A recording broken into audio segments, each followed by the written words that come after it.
Formula One is known for speed and chaos, but sometimes the deadliest weapon on the grid isn't the car. It is the brain behind the wheel.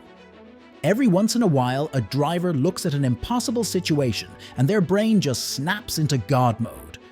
Take Mika Häkkinen, for instance, who threaded 3 cars side by side at Spa with a move that looks illegal but is completely clean.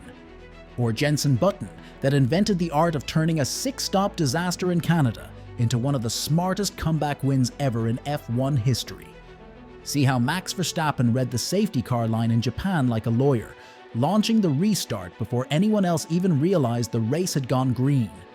Sounds ridiculous, right? Yeah, that's brain work.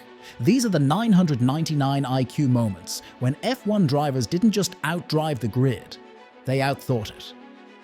Mika Häkkinen, the Spa double overtake, 2000. Picture this: Spa-Francorchamps, one of the toughest circuits ever built. Long straights, blind corners, elevation changes that feel like a roller coaster. And at the center of it all, 2 drivers locked in one of the greatest rivalries in Formula One history: Mika Häkkinen versus Michael Schumacher, the ice-cold Finn versus the Red Baron. All race long, Häkkinen is faster. But being faster than Schumacher is only half the battle. You still have to pass him. And passing Michael at Spa is like trying to outsmart a chess grandmaster while sprinting. Every lap, Mika tries something new. A feint into Le Combe, a dive toward the bus stop, a half look into La Source. And every time, Schumacher slams the door shut with perfect timing. Most drivers would get frustrated. Most drivers would overheat their tires or lose patience. Most drivers would settle for P2 and collect the points. But Mika Häkkinen wasn't most drivers. Lap after lap, he studies Michael. Not the car, Michael himself. His lines, his braking points, where his mirrors move, where he hesitates for a fraction of a second. And then comes the key. He spots a pattern. Schumacher always defends the inside of the Kemmel straight. Always, no matter what. So if Mika wanted to win, he needed to break that pattern. Enter Ricardo Zonta, a backmarker in a bar about to be lapped, the kind of driver most leaders dread catching at full speed. But Häkkinen? His brain lights up instantly. He realizes this isn't a problem, it's an opportunity. A moving obstacle that can force Schumacher into a predictable move. Lap 41. They approach Zonta at 300 kilometers per hour. Schumacher goes left, squeezing Mika as hard as he legally can. Häkkinen has less than a second to choose a line, and he goes right. This is not bravery. This is not instinct. This is calculation at the highest level. A driver predicting the future and exploiting a moment that existed for maybe half a heartbeat. Zonta in the middle. Schumacher boxed in. Häkkinen with the perfect slingshot. It's not just an overtake. It's a masterclass in reading your rival, understanding physics, predicting reactions, and trusting your preparation. When Mika completes the pass, even Schumacher nods in the cool-down room. He knew he'd just been outsmarted, not outmuscled. It remains one of the cleanest, smartest, most iconic overtakes in Formula One history. The moment Häkkinen turned Spa into his personal chessboard. Next up, a 6-stop disaster that somehow became one of the greatest strategic wins ever. Jenson Button, the 6-stop masterclass, Canada 2011. Now this one is the definition of a brain-activated moment, not for one corner, not for one lap, but for an entire race. Because Jenson Button didn't just outsmart one driver. He outsmarted the entire grid, the weather, the strategy teams, and even the track surface itself. Canada 2011 wasn't a Grand Prix. It was a survival test with engines, monsoon rain, standing water everywhere. Visibility so bad drivers were guessing where the corners were. Cars aquaplaning at full speed. Safety car after safety car. Red flag, restart, more rain, more chaos. And right in the middle of this madness, Button's race is falling apart. He touches Hamilton, penalty, drops to last, the kind of moment where most drivers mentally check out. But Button doesn't panic, he resets. And this is where the 999 IQ driving begins. While others cling to whatever tire they're already on, Jenson starts reading the weather like a scientist. Track drying? Pit. Track dampening again? Pit. Safety car bunching the field? Pit right before it picks up speed again. He stops 6 times, which should have destroyed his race, but every stop is tied to a prediction. A pattern only he sees. Some drivers react to the rain. Button anticipated it. You can hear it in the way he drives. Lap after lap, he finds grip in places no one else can. Deep braking where the track is driest. Wide lines through corners where puddles send other cars skating. The commentators keep wondering how he's suddenly 2 seconds faster than anyone else on slicks. In conditions where slicks shouldn't even be legal. Then comes the finale, the most satisfying payoff to a recovery drive in years. Final lap. Sebastian Vettel leads comfortably. Championship leader, doing everything right. But Button has been closing in for 20 laps, hunting him like a heat-seeking missile. Then Vettel hits one wet patch, one tiny mistake, the first he's made all race. Button appears in his mirrors instantly, slides through, takes the lead, wins the race from last place with 6 pit stops. In the longest Grand Prix in Formula One history, this wasn't luck, this wasn't chaos. This was a world champion running a mental simulation for 4 hours straight and winning with the sharpest racing intelligence of his career. Next up, Max Verstappen pulls a move so clever the rulebook couldn't stop him. Max Verstappen, the Japanese GP restart trick, 2022. Now this one is pure rulebook IQ, because while most drivers wait for the lights, the line, or the instinct, Max Verstappen waits for the loophole. Japan 2022. Wet race. Poor visibility. A rolling restart behind the safety car. Everyone crawling toward the final corner. And right there behind the leader is Charles Leclerc, doing everything by the book. Because that's what you do at a restart. But Max? Max reads the fine print. Here's the key. In Japan, the safety car line comes before the finish line, which means the race doesn't resume at the start-finish straight. It resumes earlier.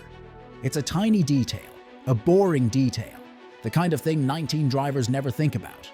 But Verstappen, he knows it. He knows exactly where that line is, and he knows Charles doesn't.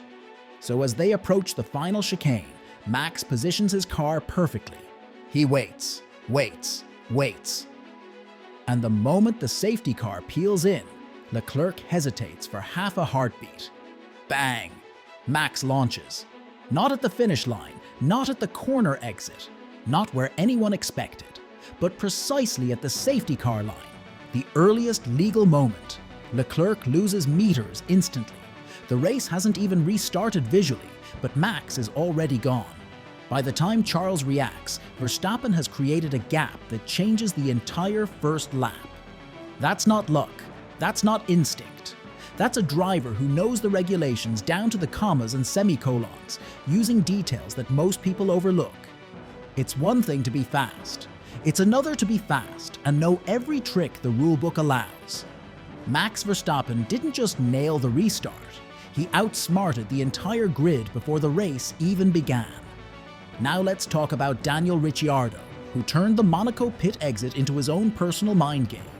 Daniel Ricciardo, the Monaco pit exit mind game, 2016. Alright, now we get into psychological warfare, because Daniel Ricciardo didn't just outdrive people, he outthought them. Especially in Monaco, where every inch of track is a negotiation and every mistake is fatal. Monaco 2016. Wet to dry conditions, strategy chaos everywhere. Ricciardo is flying, easily the fastest man on track, and Red Bull calls him in for what should have been the perfect stop. Except, the tires aren't ready. Ricciardo sits still. Precious seconds evaporate. And when he leaves the pits, Lewis Hamilton is suddenly alongside him. At Monaco, track position is everything. Losing the lead here is like handing away a trophy. But here's where the 999 IQ moment kicks in. Ricciardo knows he can't outdrag Hamilton to turn one. The pit exit is too tight, the inside line too strong. So instead of fighting with brute force, he goes for psychological pressure. He glues his Red Bull right to Hamilton's Mercedes. Not touching, not diving, just sitting there, inches from the gearbox, forcing Hamilton to take defensive lines into every corner. Hamilton has nowhere to breathe, nowhere to settle. Ricciardo keeps him in a mental chokehold for lap after lap, waiting for a single crack. And when they approach the Nouvelle chicane, Ricciardo springs the trap.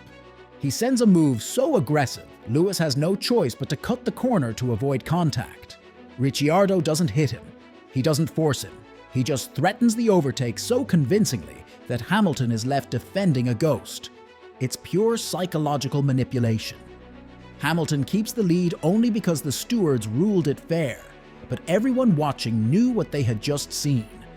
Ricciardo didn't need the inside line. He didn't need the tires. He didn't even need the overtake. If not for that terrible pit stop, Ricciardo could have won the race. Next up, Carlos Sainz turns a backmarker into the most unexpected strategic shield in Singapore. Carlos Sainz, the Singapore Backmarker Master Plan, 2019. Now this one proves Carlos Sainz has a criminally underrated racing brain, because while most drivers complain about backmarkers, Sainz used one like a personal bodyguard. Singapore 2019. Hot, tight, zero overtaking. A track where defending is an art form and getting stuck behind slower cars can ruin your whole race. Sainz is running solidly, but he's under massive pressure from drivers behind him with fresher tires. He knows he can't outrun them on pure pace. So he starts thinking, studying gaps, studying traffic, studying one specific thing, a backmarker up ahead, going just slow enough to be annoying, but just fast enough to stay ahead. Most people would try to pass him quickly. Sainz, he lets the gap shrink, then he stays behind him on purpose. Here comes the genius. He realizes that if he times it perfectly, the backmarker becomes a rolling roadblock. Every time Sainz exits a corner, his pursuers get stuck behind the same slow car he's manipulating. He essentially shares the backmarker with the drivers behind him, forcing them to waste laps in dirty air, overheating tires, and losing rhythm. It's defensive driving without weaving, without blocking, without moving across the track. Just pure spatial awareness. Every corner, Sainz positions his McLaren so cleanly that the backmarker's pace becomes his shield. And the cars behind him can't do anything about it. By the time the traffic clears, the damage is done. Sainz has saved his race by using the one thing every driver hates, slower traffic, as a weapon. This wasn't luck. This wasn't instinct. This was Carlos Sainz playing 200 IQ defense while everyone else played checkers. And now we finish with the king of calculated chaos. Michael Schumacher and the pit lane finish that shocked the world. Michael Schumacher, the pit lane. Finish that broke everyone's brains. Australia 1994. Now this one isn't just a big brain moment. This is Formula One rulebook sorcery. Australia 1994, the final race of the season. Schumacher versus Damon Hill for the championship. Two drivers separated by a single point, carrying a rivalry that had been boiling all year. Everything is tense. Every lap matters. One mistake could swing the title. Schumacher pushes hard, maybe too hard. He clips the wall, just a brush, but enough to bend the Benetton's steering arm. The car snaps. Hill sees blood in the water and dives for the inside. Then it happens. The two collide. Both cars damaged. Hill limps to the pits, but it's over. Schumacher's car looks undrivable. His season looks finished. But this is Michael Schumacher, the man who always has a plan 3 moves ahead. Earlier in the race, he'd been given a stop-go penalty for overtaking under yellow flags, a 10-second penalty he hadn't served yet. And here's where his brain shifts into lawyer mode. Most drivers would panic. Most drivers would box, park the car, retire, argue later. But Schumacher remembers one tiny obscure detail in the 1994 regulations. If a driver crosses the finish line inside the pit lane, the lap still counts. And if the race ends inside the pit lane, the penalty doesn't apply. The penalty disappears if the car is no longer racing. And Schumacher knows this. So instead of retiring, he heads into the pit lane at the end of his final lap, barely controlling a damaged car, and crosses the finish line inside the lane. Not on the track, not wheel to wheel, but rolling into the pits. The commentators didn't understand it at first. The crowd didn't understand it. Even the stewards needed a moment, but the rulebook was clear. He finished the race. The race was over. And you can't serve a penalty after a race ends. It wasn't loophole abuse, it was loophole mastery. Schumacher used the regulations more precisely than some teams use aerodynamics. This is the moment that defined his legend. A driver who didn't just race harder, he thought faster. A mentally ruthless, brutally sharp piece of legal strategy that helped cement one of the most controversial championships in Formula One history. These weren't lucky breaks. These were the moments when pure brainpower beat horsepower, when the smartest driver in the room became the fastest one on track. Häkkinen seeing openings no one else could, Button running a 4-hour weather algorithm in his head, Verstappen reading the rulebook like it was a cheat code. This is Formula One at its most genius. And trust me, there are plenty more of these moments hiding in old races and sudden chaos. So if you want more stories where drivers win with brains first, throttle second, you know what to do.